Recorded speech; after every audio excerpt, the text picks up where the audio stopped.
Well, good afternoon, everyone, and welcome to part 7 in our national webinar series.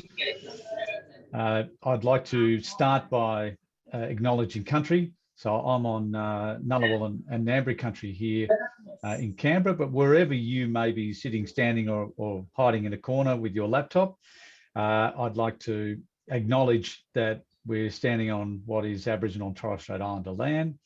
I'd like to pay my respects to their old people and the current and future generations, wherever you may be.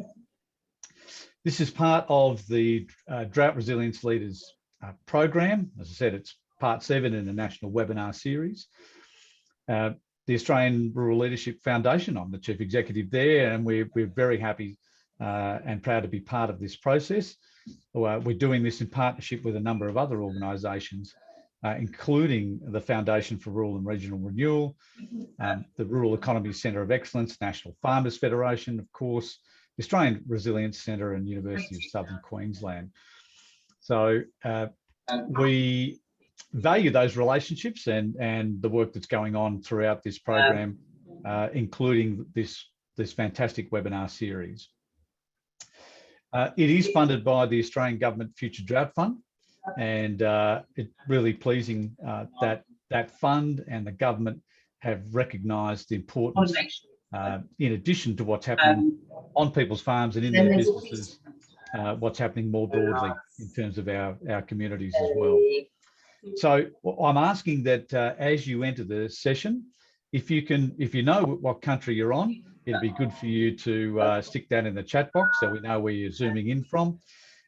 This recording of this session will be available in the next 24 hours, so we'll get a notice out about that.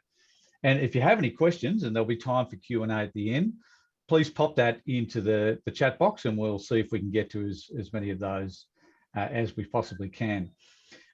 This particular session is a bit of a different way of doing it, a different focus, and we're going to focus on the individuals you can see here who've come to share some time with you today. So it'll be a spotlight session. And what I'm going to do now is ask each of the speakers in front of you to give a brief introduction and tell you a little bit about their story as a way of getting us going in the session. So yeah, without further ado, I'd like to ask Kate Hayes-Thompson if she wouldn't mind introducing herself. Hi everyone, I'm Kate Hayes-Thompson. We farm a broadacre farm on Balladong country in between Bruce Rock and Doodlakine in the eastern wheat belt of WA. Great, and Max McFarlane. Hi everybody, my name's Max. I'm a Year 12 student at Inverell High School on Kamilaroi land. So I am a youth advocate. I have been part of the state and national youth parliament programs, and I'm here to provide a youth perspective on tips that centre around young people as they need to be involved in the conversation. Thank you. Thanks, Max. And I have it on good authority that Max is only missing out on mathematics and not his lunch. So very, very good to know for today. And Warren Davies, if you can introduce yourself. G'day, Matt. Yeah, I'm Warren Davies, and I'm coming to you from Yorta Yorta land, from Kyabram in northern Victoria. I'm an ex-farmer who's now a public speaker and mental health advocate, and share my story throughout the country. Fantastic, thanks, Warren. And Fiona Taylor. Hi, Matt. I'm a rural financial counsellor currently working with the Yass and Queanbeyan and Palarang Council, but I first experienced drought in Zimbabwe when I was 27 years old and was able to get a property and realised in our first year we had a drought. So, I mean, you all know how that is in your beginning, and water is just absolutely vital. And looking at, I've learned a lot looking and had the privilege of going through working as an RFC with a lot of farmers on the land that have suffered in the drought, and seen a lot. So hopefully some of my tips may help somebody. Fantastic, thanks, Fiona. So what we'll dip into now is just a little bit more about the story of each of the people that you've got in front of you now. So we know we all have experienced drought in different ways, in different places. And we're going to dig a little bit into the personal story of the people that are sharing some time with us today.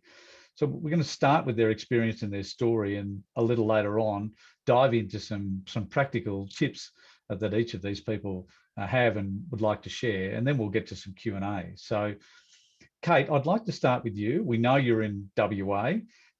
We know there's been some interesting things happen in WA in the last few years, ups and downs, you could say, in terms of the weather and the climate and the experience that you've had. But we'd love to hear a bit more about your story and some of your experience with drought. Thanks, Kate. No worries. Thanks, Matt. A bit over 10 years ago, I came to Bruce Rock teaching and inevitably met a farmer, and I will never leave the town again. So I farm with my husband and his family, and we run 5,400 hectares. Our average rainfall is 325 mils, with our growing average of 200 mils. We've received that average or a bit higher only 2 out of the last 5 years. And if we look longer, it's probably even a bit less. So about 10 years ago, when we had a young family and, you're young and you're keen to grow your business and you're full of enthusiasm, we got knocked around a bit by a dry year or two, and the general consensus from advisors was to do more, as in buy more fertiliser, buy more chemicals, very man add-on-ish sort of perception. And it just didn't sit well with Owen, my husband, and I. So we didn't want to pay out more money to risk. We didn't want to continue with what we perceived to be a bit of environmental neglect with all the artificial add-ons that we're putting on the property. And we weren't happy seeing our community in Bruce Rock reduce in its size and even its skills base through the drier periods. So what we did is we looked at the resources we had, and they included the natural resources of the farm, the infrastructure and machinery that we already had on the farm, and the people we had around us to support us. We looked at these in different ways. We're very different people. I'm a bit of a airy-fairy person compared to my husband, who is a numbers king. I got the atlas out and looked across our latitude to other countries in the world at about the same spot as where we are in WA. We talked to advisors and friends who farm across the state, and then we also talked to friends that were overseas. So in regards to natural resources, we've got a very granite outcrop heavy farm. And because of that, during its early clearing periods, and some of it also because of the sympathetic ownership of our father and grandfather, a lot of the natural vegetation remains. So we're fortunate that we have a natural asset of 10% remnant bush on our property, which is quite high for the wheatbelt region. We then looked at our infrastructure. The family used to run a piggery with 120 sows and is quite well set up for storage of grain and sheep uses. And then we obviously looked at our machinery. Being broadacre croppers, machinery is big and it's expensive, and some pieces of it need to be turned over quite frequently because of the use with it. We also looked at the people, and that was mainly the family, what skills we had, and most importantly, what we like doing, because there's no point making changes and becoming more resilient if you don't like what you're doing. So they were the things that we looked at first. Now we took our resources that we had, and we thought wondered how we could get more out of what we already had. So using things with multi-purpose and planning for harder years and then receiving the extra surprise when it's not so hard. So with our granite outcrops, a lot of it was not croppable. Some of it was cleared and still not very easily croppable. So what we did with a certain section of land that was full of granite rocks, and because of the shallowness of depth, not very good at the cropping, we've actually fenced that off and created a feedlot. So last year we sent 10,000 lambs through the feedlot. That feedlot runs from September to March. And the idea of the feedlot is by intensifying that small segment of the farm. And it is providing us with, and we're nearly there, a stage where we can get another full-time employee with it, which comes back to a point at the end of the discussion. Remind me about that, Matt. We're also worried about the lack of insects and bugs that we could find in our soil. So what we've done for the last 5 years, we haven't used any insecticide or fungicide on our property. We have not had a reduction in our yields nor our profits. And we focused on building our soil and our plant health. And the way we looked at it is, if you're a healthy person and you're well fed and nourished, you're more resilient to the colds that you might get. And so that's how we've looked at our plant health as well, by having a healthy soil and providing the plants with the necessary minerals and, natural forms of nitrogen and things, that we can have healthier plants. When we looked at the infrastructure, we decided not to continue on with the piggery of 120 head because that wasn't what we enjoyed doing. However, now we've utilised those sheds and leased them out, and that has provided us with an income that is not reliant on the weather or our primary focus of business. So that's been a really great resilience tool for us in our business. We're well set up for the sheep and grain, so that partnered well with the feedlot that we began, which is a little bit limited on climate variability in regards to the cost of feed. But because we are broadacre farmers, we can usually absorb most of that by using our own grain. And the machinery was arguably the biggest change that we've made. So we've gone to a strip and disc system with our broadacre cropping, and we love it. For those of you that don't know, a strip and disc system is when the header has a stripper front, which instead of having knife sections to cut off the plant, the fingers come up and they pluck the grain heads off the plant, and you're left with very tall straw, and that covers the ground throughout the summer. And the disc is, I suppose it's a rebuild of new technology with the disc system that our fathers and grandfathers used. It's a little less aggressive and just slices into the ground. So it really is a no-till. We also added on the capacity to do liquid capabilities when planting. And it's not just for nitrogen, but also for a mix of calcium and nutrients to help our soil become a more stable structure and allow greater root depth penetration. So all of this was wrapped together by the people that we had and that we knew we had to get. So bringing into our business, we now have a full-time worker, and we're 80% there to qualifying for a second full-time worker once we get our next diversification running, hopefully in the next 6 months. And then we've had to pull into our knowledge stream a good stocky to help with the sheep, who has good knowledge market, and an animal health professional. And then we've not only have the standard agronomist, but we also have an agronomist that is focused on soil and plant health. So all of this together has created a stronger business for us. We're less reliant on the rain for the percentage of our income. And it's given us a bit of a stronger community. So in the last 10 years, we've employed 3 full-time workers. 1 worker remains in the community and is running his own carpentry business. The second worker remains in his community and has taken up the opportunity to run a lease farm on his own. And we're now on to our 3rd worker, who is a father of 6, and they are currently in our community.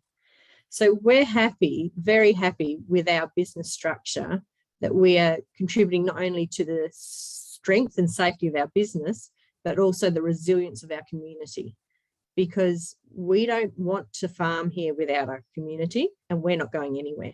So it's important to us that we both survive. There you go, Matt. All done. All done. Now, did you come back to that point that did you wanted to come back to?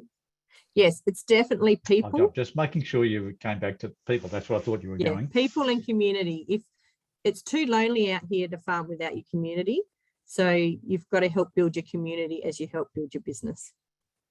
So yeah, that's great, Kate, and I could see how you were also creating opportunities for other people in that community directly, and what the flow-on effects indirectly.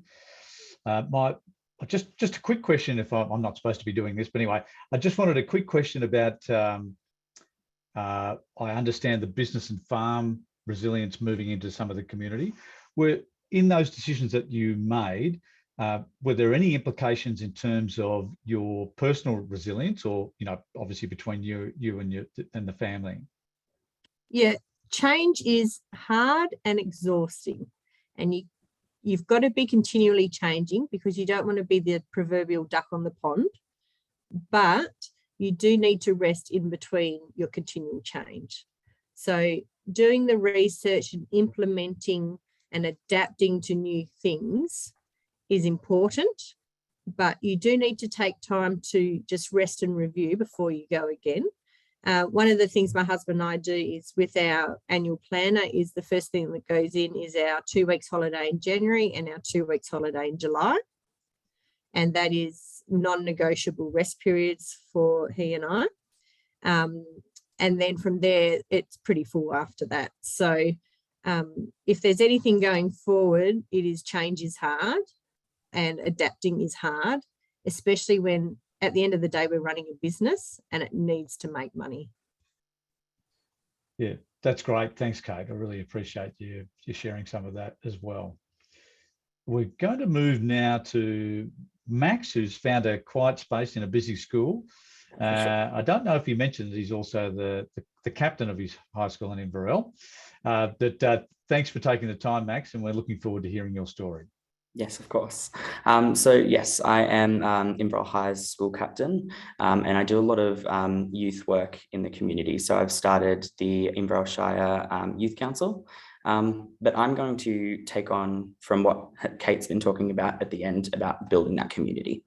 So as young people, we have a very valid role within our community in being able to advocate for ourselves, and I'm going to touch on a few different things.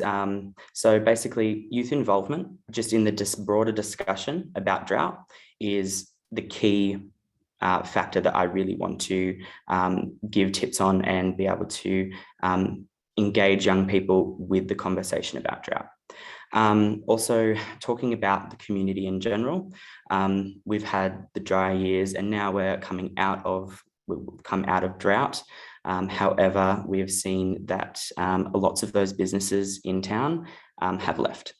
So we have 65% of our storefronts are completely empty. So you will go down the main street in Inverell and there's nothing.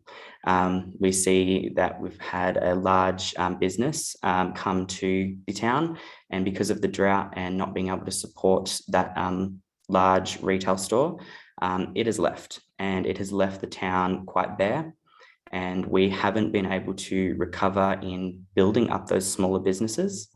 And as a young person, the opportunities that decrease with small businesses leaving the town is very dramatic. So we'll see that with these small businesses leaving, young people don't have opportunities for employment. And it is this continual issue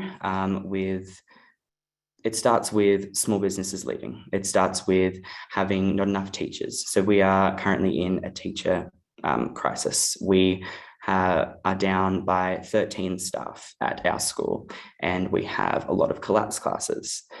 That's not the situation in urban areas. That's not the situation in Sydney. And we see this as a consistent issue.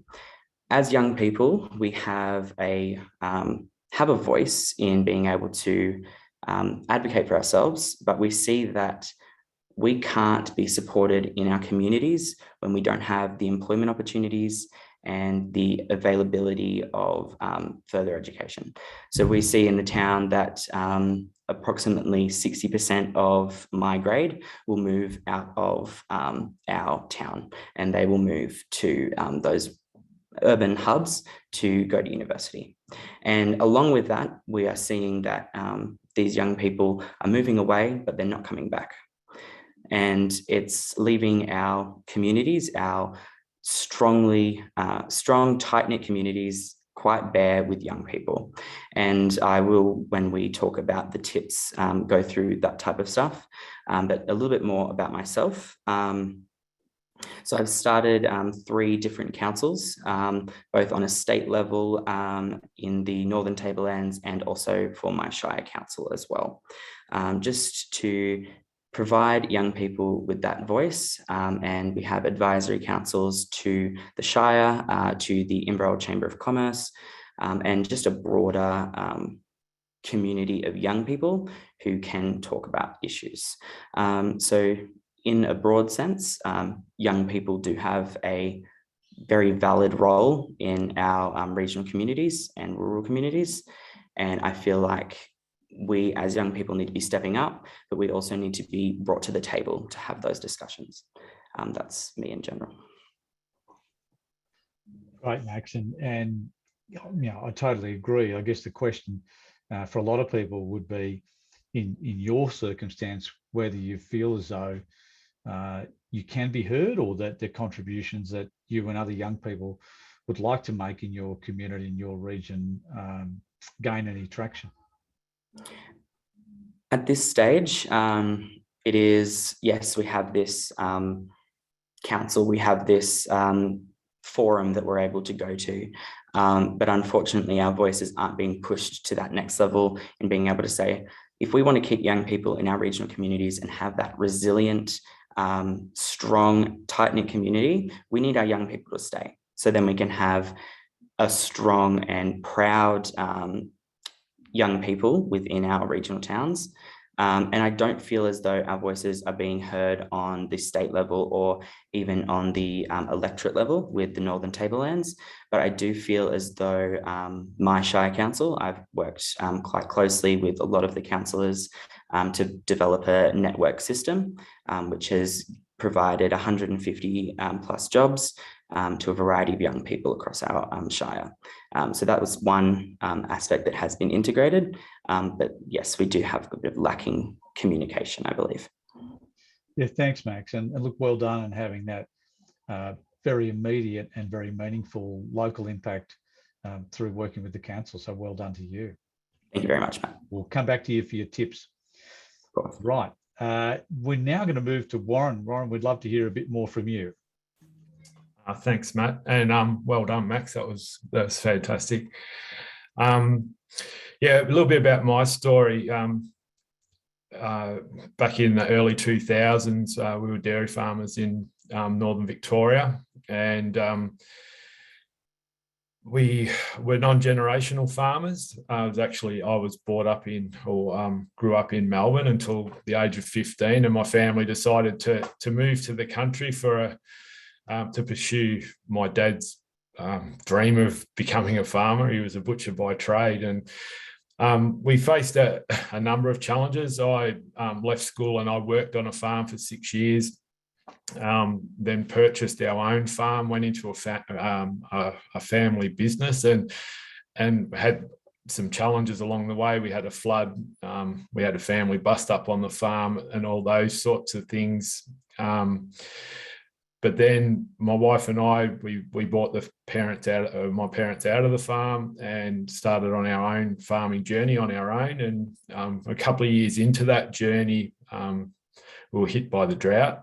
Well, it started off, I think, declining rainfall, availability of water, where we were irrigation farmers. So that started to take its toll in hindsight. When you look at it, when you're not in the thrust of it all, it probably started to decline a couple of years earlier. But when the drought hit, only after taking on a bit of debt, but purchasing the farm from my parents, and with the debt we already had, we sat down with our advisors and worked out a plan of how we progress. We worked out a 10-year, short-term goals, mid-term goals, and obviously a 10-year plan of how we were going to navigate and grow our business to where my vision of what my dairy farm was going to look like. And yeah, as I said, 2 years into that 10-year plan, the drought really took hold.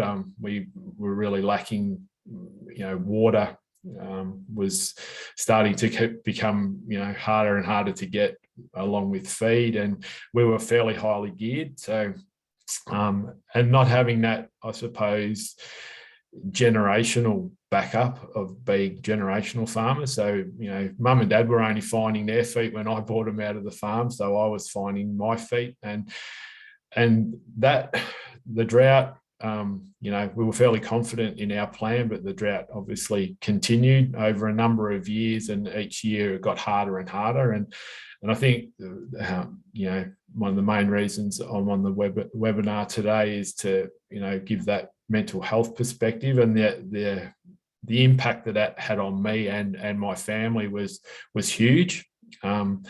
Obviously, like Kate described, we weren't in a position to diversify as such. Obviously my wife could work off farm, but we were dairy farmers, and that's what we were locked into. So the diversity and our area that we were in, there wasn't much room to expand. So that's where we were locked into. So, that was where our focus was. So it was working out ways and means to work around the drought, to try and keep our business moving forward. That really challenged me as a person, and particularly my mental health. And it really started to spiral out of control during the drought, and that the decision-making processes as the drought went on and my mental health declined started to become clouded, which was a real challenge. Challenge for me. But a couple of the things that really, I think, encapsulate what the messages that I want to get across is that, I tried to combat something greater than me, and I tried to control something. Like you always hear people talking about, you can only control the controllables. I thought, by working harder and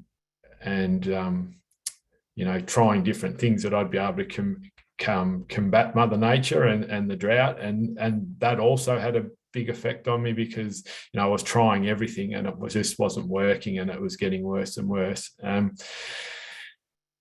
As I said, that had a massive impact on me, because I felt a lot of shame and guilt, because I felt like I was letting my family down, my farm down, my animals down. And that was probably the biggest impact on me.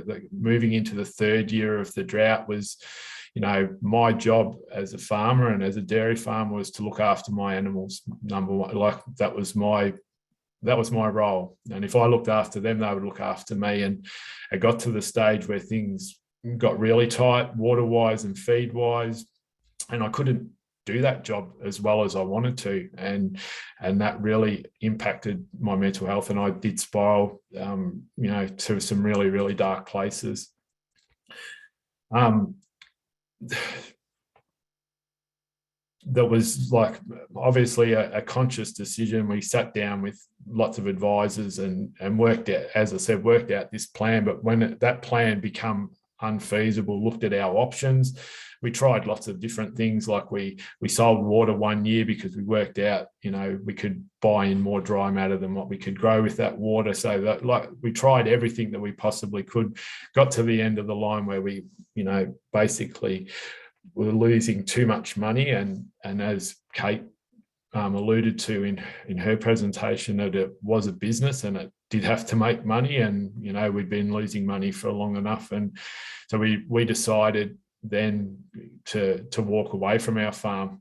We couldn't actually sell it. No one wanted to buy it in the middle of a drought. Our only real asset that we had was our water and our animals. So our animals, cows got sold. we sold some what water we did have left onto the market to clear some debt, and just basically had to walk away from the farm. We held the farm because no one wanted to buy it. So I was lucky enough that I found a position managing a large farm down in South Australia. So that was, that was income coming in, so we could support the debt that was remaining on the farm. But it was a massive thing for me. One of the things that was the biggest impact on me was the loss of my identity, because I thought, I had clear intentions and clear goals of where I wanted my farming business to go, and that didn't work out. And all my identity of who I thought I was attached to that farm and to that goal. And so that was the thing that had the biggest impact on my declining mental health. And once we did leave the farm, though, I stayed involved in the industry. Like, as I said, we moved to South Australia, I managed a farm there, and then come back home to Northern Victoria and managed a number of farms around the area as well, before I fell into what I do now, which is, public speaking and sharing my story around the country as a mental health advocate. But I think one of the things I learned from managing those farms too, the impact that drought, because obviously we've had other dry spells from there and other challenges, the impact that has not only on the farm owner, but also the staff that work under them, and some of the biggest learnings or the biggest understandings of where I was at that time were brought clear to me as a manager, managing people on farms when it was drought, and understanding the impact that it has on everyone, on your community. And there's some of the tips that, that I'll share later on, Matt, that, some of the things that my key lessons, I call them, but they're probably my key failures at the same time. Great. Thanks, Warren. And look, thanks very much for sharing your story and the courage it takes to do that. And no doubt well as a mental health advocate that story that you talked about and variations on that same theme would be pretty widely shared in different parts of Australia. Not everyone's comfortable being, stepping up and sharing those stories. And the more that people do like you, the better, particularly in a backdrop like we have, where the growing incidence of mental health issues and concerns in Australia and around the world, which of course is even more acute in rural, regional and remote Australia. And so really appreciate you being able to share that with us today. And we'll come back for your tips in whichever way they are, the good to do and the not so good to do, or the mistakes, which are just as important to learn from. So I think, Matt, when you're in the middle of that, that drought situation or any sort of challenge, I think you feel fairly isolated, and you feel like it's just you. You're the only one going through it. And I think that's one of my biggest takeaways from being a speaker, is that, my story is not unique, and there's lots of people out there. And I think, the more that we talk about, I suppose the dark side of drought, or, of any sort of, farming challenge, the better. And, and I'll share why that's so important later on. But thanks very much for the opportunity to share my story, Matt. Thanks. Good on you, Warren. Thank you. We're going to hear from Fiona Taylor now. And, I'm sure we all know that drought doesn't start and stop inside Australia's borders. It happens in many places around the world. Fiona's able to bring us some of that experience from her time and upbringing in Zimbabwe, and then of course her work now here as a financial counsellor in Australia. So Fiona, we'd love to hear from you. Thank you, Matt. Hi, everyone. I see there's quite a few of my count of rural financial counsellors. I don't know how many of you know about our service, but we actually are supported by the federal government. We offer a private confidential service, and I've thoroughly enjoyed the past 10 years that I've worked as a rural financial counsellor. It has been difficult.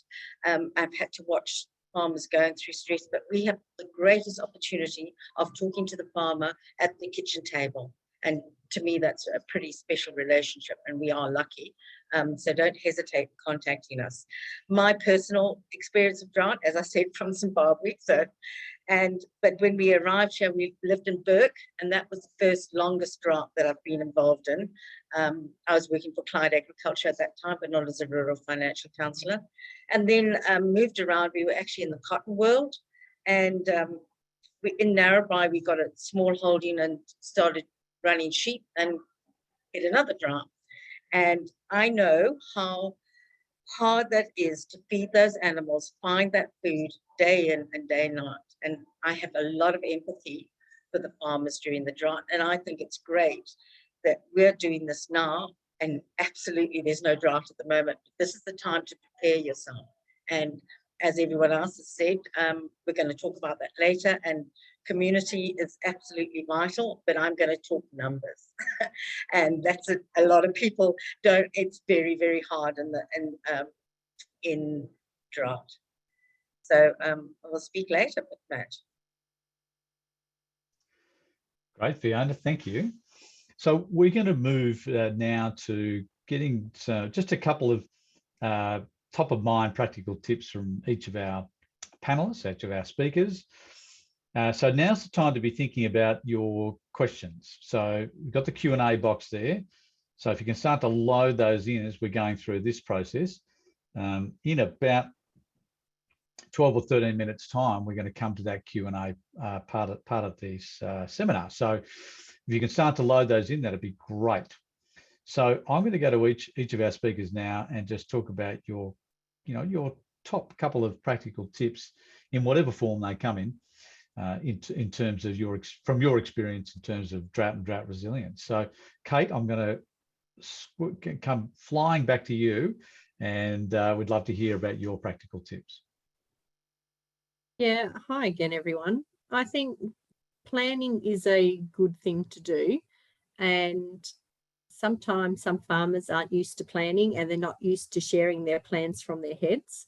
So that's probably one of the hard challenges with change, is to pull the information out of the farmer's head so that the people that are there to support the change or the adaptation are on the same track. So we hear a lot of people talk about strategic planning and visions and goals.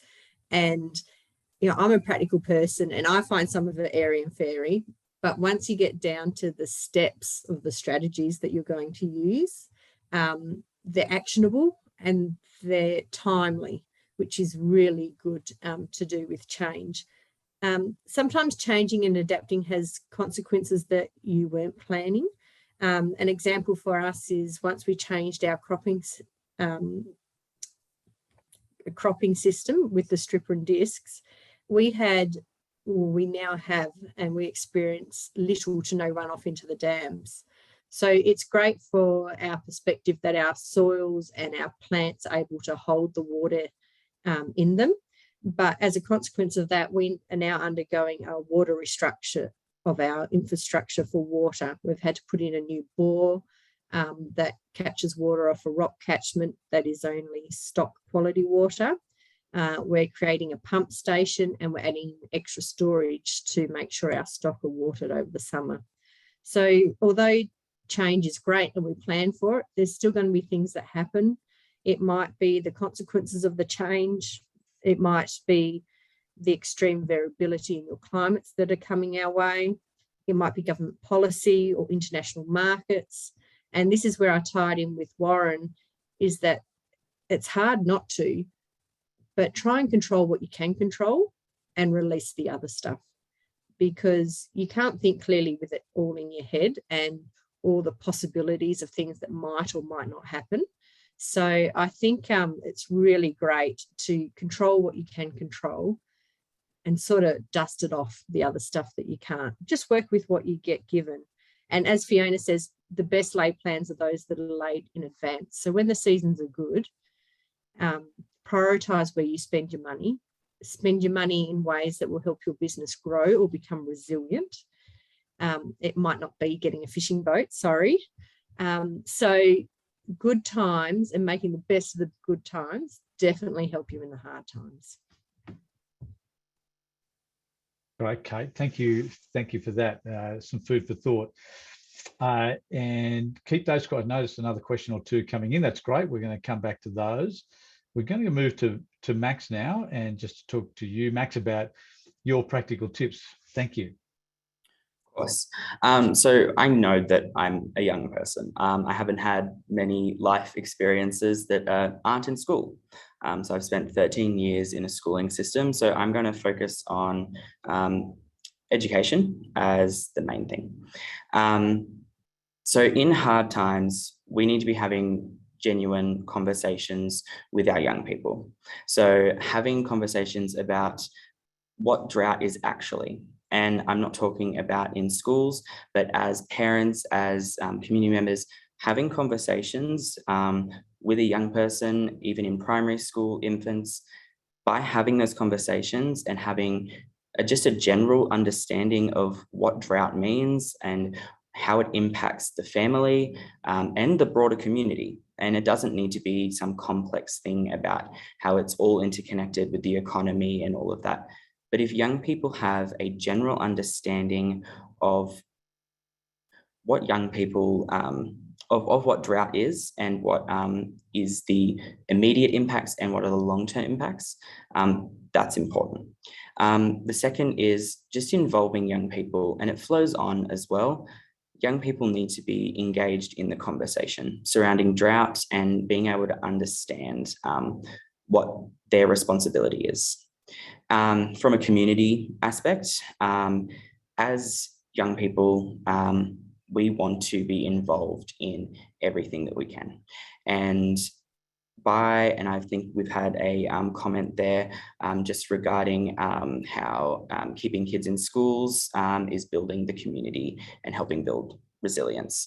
So we see that there's a lot of private schools. So even in the secondary schools, we have people going off to boarding schools. And we see that a lot of our smarter students and a lot of our students are moving away, and it does leave a gap in our basically in our communities. So we'll come back to that question, I apologize.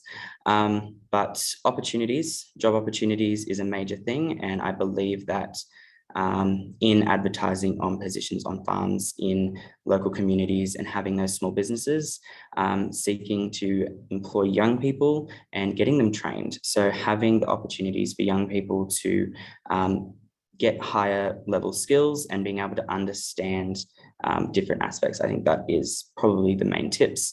And I know that's coming from a young person's perspective, so I don't have too much experience, but yes, that is from mine. Thank you. Thanks, Max. Now, listen, Max, I'm not a young person anymore, but there are young people in my household. I'm just keen to ask you the question regarding how you, amongst your peers and just chatting to people, you know, how they start to think about, we're talking about drought, of course, in the focus here, but there's those sort of really macro issues around a changing climate, around the state of the economy and all of those sorts of things. And then there's what they're seeing play out on farms and in their community. You know, what do those conversations look like? Do they feel overwhelmed about the bigger stuff and how they might contribute towards that? Is it easier for them to contribute on something locally, or do they feel like they want to have some action on the broader issues? I'm quite interested to find out a bit more about that, if you can. Yes, of course. So the conversations talking about the changing climate and how that impacts our how droughts and our farms, it is a massive issue. We have massive issues, but young people do have the capacity and understanding. So I'm talking high school level. The conversations I have are, to be honest, bleak. We have these major issues happen in our society and globally, and it is scary to think that we don't have control over everything. So I believe Kate and Warren touched on control what you can control. Young people feel as though they don't have any control over anything. So that's why we need to be giving young people a voice, if that is inviting them to forums such as this, to advocate for what young people would like to see. whether that be involving them in conversations in government, and just having a broader understanding. So yes, we do face some pretty big questions and some pretty big issues, but yes, young people do want to be involved as well too. Yeah, thanks, Max. And what I'm reading between the lines there is that involvement ought to be purposeful, not Yes, of course. tokenistic. Yeah. Yes, definitely. Thanks, Max. Thank you very much. Appreciate that. Warren, we'd love to hear you. You gave us a bit of a teaser, so we'd love to hear a little bit more about your practical tips. Yeah, thanks, Matt. As I probably alluded to, my three biggest lessons I think I took from my farming journey, and obviously the drought in general. And they're my three biggest failures. And I believe and come to learn as a speaker and talking to people throughout Australia, including young people. And I've had some really interesting conversations with young people doing school talks and that in drought affected areas, and not so much on those macro issues of climate change and that, but of micro issues of how it's impacting them. It's gave me a better understanding of where I was at and how it affects other people as well, and all in reflection how it affected my family that I probably wasn't quite aware of myself, because I was so caught up in my own journey. And that leads me to my three lessons, or my three failures. And I think number one, to build more resilient businesses, more resilient individuals, more resilient communities, I think the number one thing is communication is key. I really believe that we need to communicate how we're feeling, how we're traveling, our thoughts of everything with our community.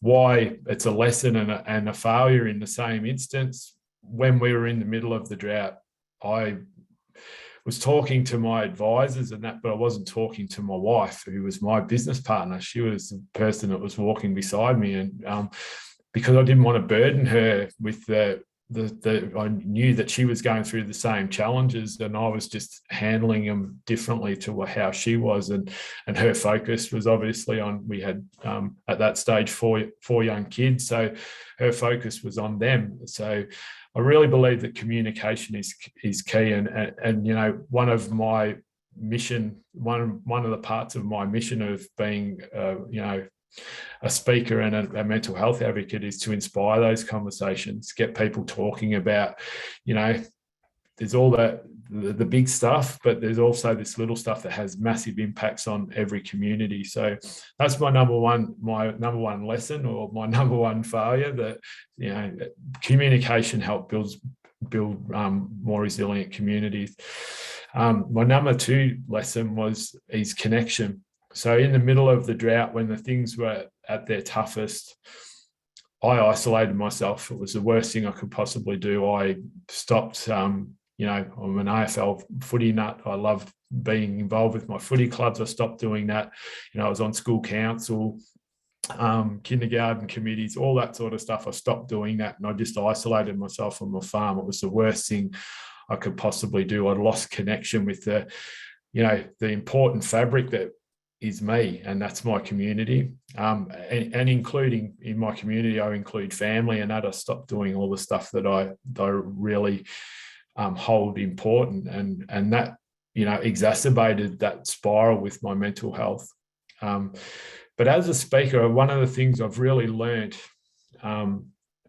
about community and why it's so important is the shared wisdom within the community. It's the most powerful thing, shared wisdom.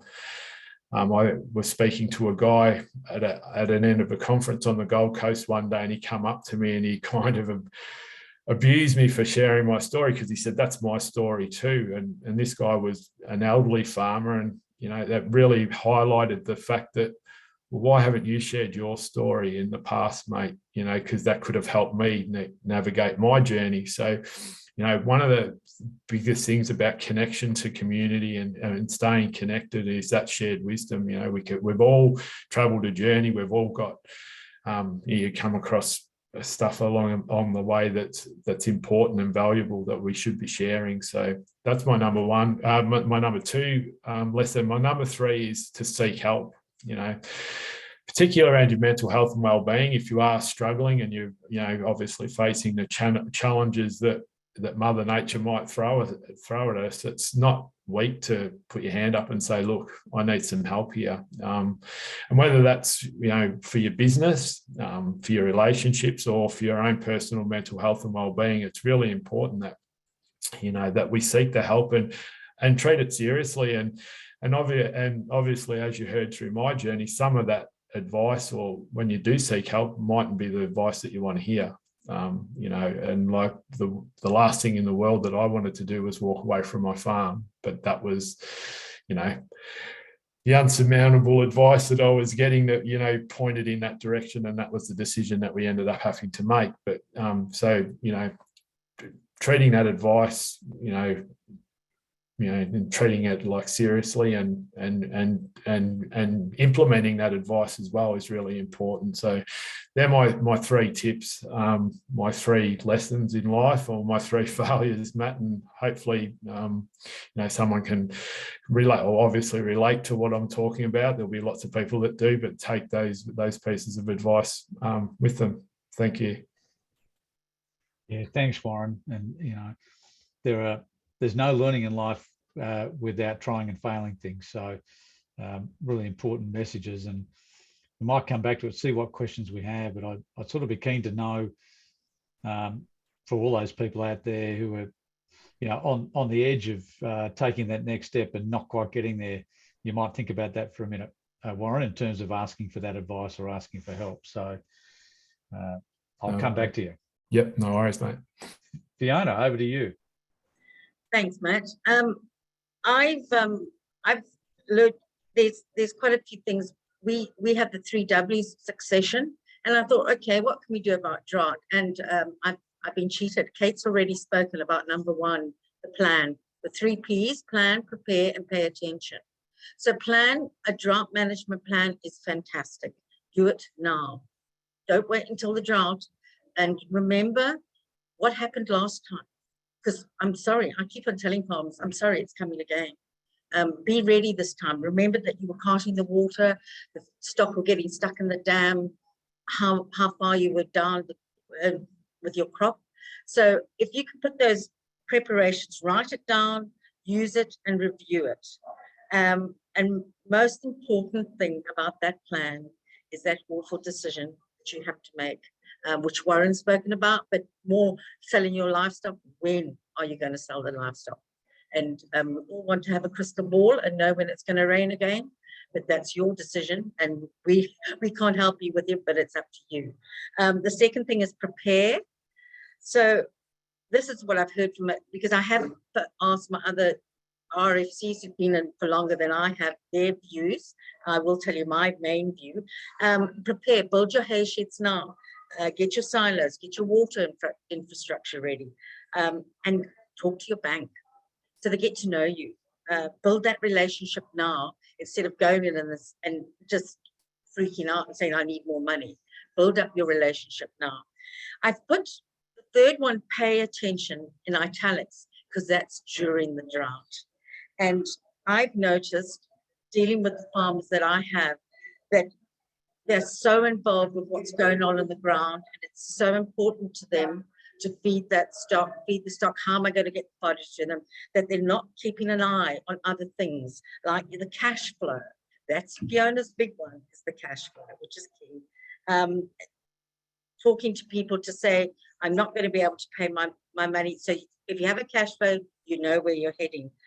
Don't forget to keep an eye on the condition of your stock, because you're seeing them every day, you don't see how much they're degrading. And that's when, as Warren has said, bring in all your people. So don't forget, plan, prepare, and pay attention.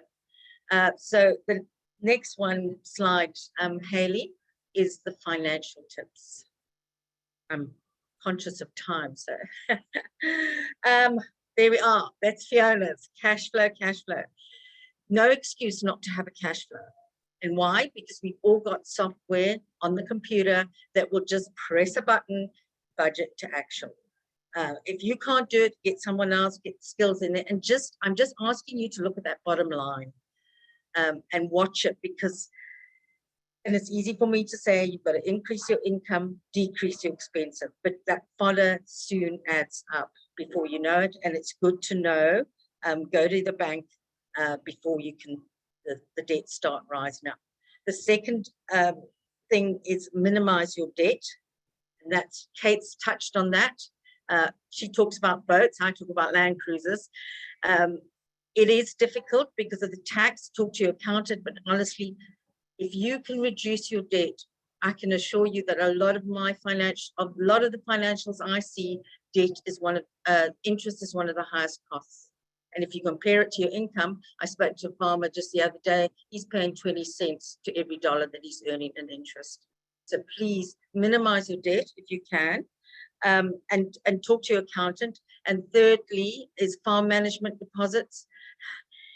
I don't see too many about farm management deposits in my world, except I did in Dubbo when I went there on a short turn, and I had farmers coming to me saying, what should we do? Well, that's what your farm management deposit is there. It's for the rainy days. You put it in the rainy days. Sorry, it's not for the rainy days. It's for the drought days. You put it in on the rainy days, and that's what some of you are having, although some of you, I understand, are having too little. My third slide,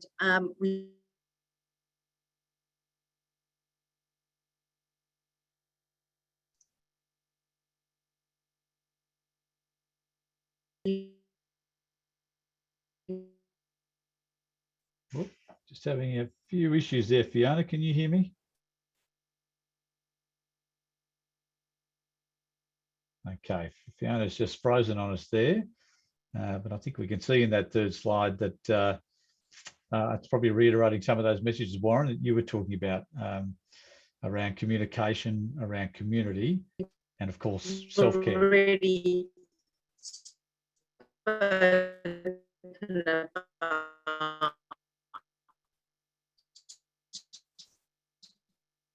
Okay, sorry, folks. We've just had a few issues there. We are just a few minutes from the end, and there are a couple of further questions there. So one of those was regarding, and thanks, Brock, for your message about would a mentorship program help connect the disconnects in all aspects of farming and mental health. And I think, you know, the clear answer there is yes. There is, in fact, a mentoring program as part of this initiative, the Drought Resilience Leaders Initiative. We've already connected over 300 mentors and mentees through that program. That's not the only one. There are others, and by all means avail yourself. But yeah, so please go to the website at the Rural Leadership Foundation if you want to find out more about that particular program. But perhaps Warren or Kate or others, if you want to make any comment about the value of mentoring. Oh yeah, and it can be an informal mentoring with friends across the state or different regions so that you get outside perspective, or it can be through a program.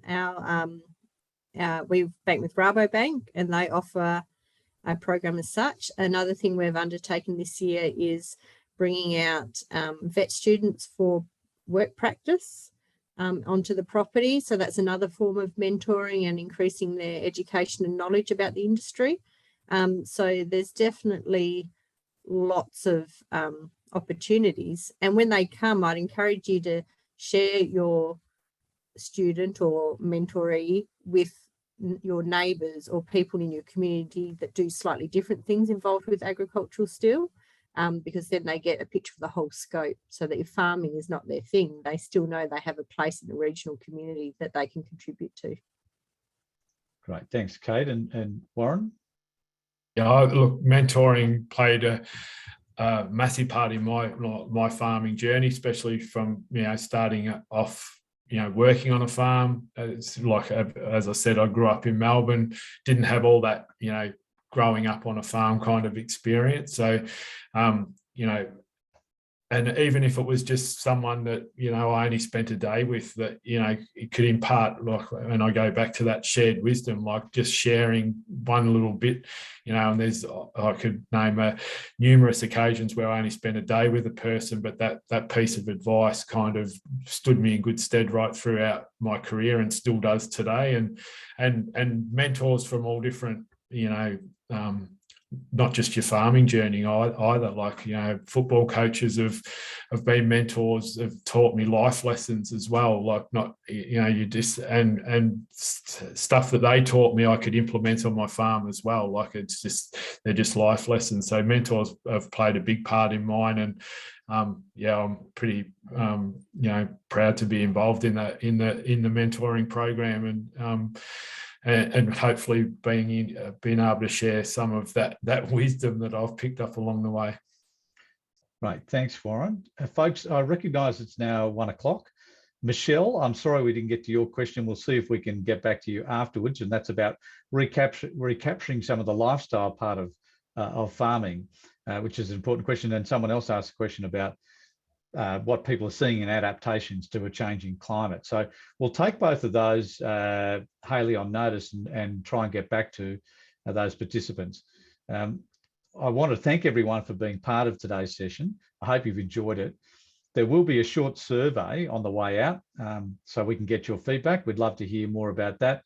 The recording will be available on our YouTube channel, and we'll also send you an email link tomorrow if you want to watch the replay. So ladies and gentlemen, thank you very much for your participation. Thanks to all of our speakers as well, and we look forward to seeing you as part of the next webinar. Thank you.